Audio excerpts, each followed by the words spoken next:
Now with all the latest evening headlines, it's the ITV News at 10.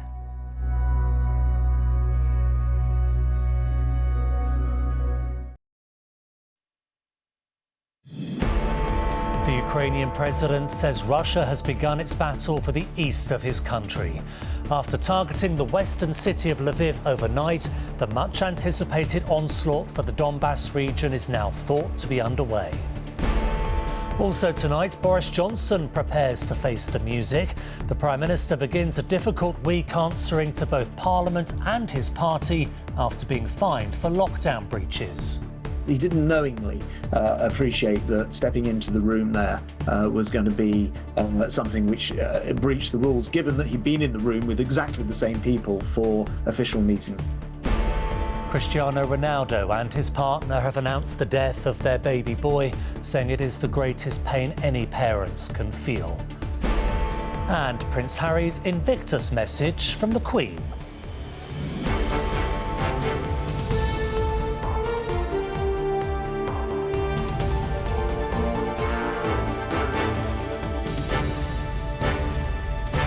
This is ITV News with Duncan Golestani. Good evening. In the last hour, Ukraine's president has said the battle for the Donbass region in eastern Ukraine has begun. The major offensive along the front line has been expected for weeks. This morning, the western city of Lviv was also under attack. Missiles hit targets across the city, killing at least 7. Russia's defense ministry claims it hit shipments of foreign weapons sent to help Ukraine's forces on the front line in eastern cities. And tonight, it is there where Russia has intensified its assault. From Kyiv, Peter Smith has the latest. Russia bombarded Ukrainian cities this morning.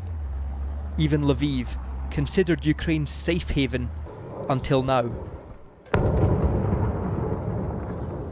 4 rocket attacks on the city have been confirmed. Lviv's mayor says at least 7 people have been killed, 11 are wounded, including 1 child. 3-year-old Artem was in a hotel for refugees here. With his mum, they fled to Lviv to escape the war in their home city of Kharkiv. But Putin's missiles found the little boy here too. The window smashed, his mother says. A piece of glass just cut through his fingers. ITV News understands military targets have been hit, but this was a tyre-fitting car garage. Russians, what have you done? This woman asks. Lviv is Ukraine's westernmost city, just 40 miles from the EU and NATO territory. Today's attack is a deadly warning about Russia's reach as this invasion escalates. We mourn the dead, and we must be as vigilant as possible, because it seems like the enemy is getting wilder, and the number of hits on civilians will increase. We can see it already in our cities in the east of our country. This is what he means. An even more intense attack has been unleashed on cities like Kharkiv. This woman had to be pulled away from her father's body. He was killed in the street. Evacuate to where? They're hitting the whole of Ukraine. You see, they hit Lviv and Dnipro today, everywhere. Those injured from the east are being taken to hospital in Dnipro. They're seeing more and more civilians coming in here with burn injuries. Meanwhile, Putin's troops close in on Mariupol. The mayor of this port city says at least 20,000 have been killed. Terror and devastation are reaching every part of Ukraine. Peter, this Russian offensive in the Donbass has been expected for weeks. What is the president saying tonight? Well, in a special address tonight, Duncan, President Zelensky has said the battle for the Donbass has now begun. We've been waiting for this for a couple of weeks now. Russia had confirmed previously that they were expecting to move into what they have called phase 2 of their special military operation in Ukraine. We have had no confirmation from the Kremlin tonight that that is indeed what has happened. And in the last hour, we've heard from the Pentagon, a spokesperson for the Pentagon, saying that they're not convinced that this is the second phase yet. What they're seeing is, yes, troops manoeuvring on the ground, Russian troops moving into place for what they believe will be the next phase of this special military operation, as Vladimir Putin calls it. But what we have seen today for sure, Duncan, is an intensification, a clear message from Russia that no part of Ukraine is beyond Vladimir Putin's reach. And President Zelensky is making it clear that if he wants to take 1 inch of Ukraine's soil, he will not be able to come here and leave without a fight. Peter, thank you. Peter Smith in Kyiv there. 2 British fighters have been paraded on state TV in Russia after being captured in the southern city of Mariupol. Sean Pinner and Aidan Aslin were fighting alongside Ukrainian troops. The footage, which we are choosing not to broadcast, shows the men calling on Boris Johnson to free them in exchange for Ukraine releasing a pro-Kremlin politician, Viktor Medvedchuk. Boris Johnson will return from recess tomorrow to face MPs for the first time since the police fined him for breaking lockdown rules. He's expected to apologise again, which may be enough for his own MPs, but not for the opposition, who are looking for ways for Parliament to hold him to account. And this won't be the end of it. This fine only relates to one event, and he and MPs know police are still investigating many more than that. Our political correspondent Romilly Weeks reports now on a difficult week ahead. The Prime Minister has had an Easter break in Chequers, but he has to return to face the music, and it's set to be quite a week. First task to explain to MPs tomorrow why he came to be fined for breaching his own lockdown regulations, when he'd said repeatedly no rules were broken. When the PM spoke at Parliament, he didn't knowingly appreciate that stepping into the room there was going to be something which breached the rules, given that he'd been in the room with exactly the same people for official meetings earlier in the day. It was wrong. He's apologised. He's accepted the fixed penalty notice, and we move on. So far, the Met Police have only fined the Prime Minister for an event celebrating his birthday on the 19th of June 2020. But other events may be even less easy to explain away, including one on November the 13th, 2020, to mark the departure of a senior aide, followed by a party the same night in his own flat.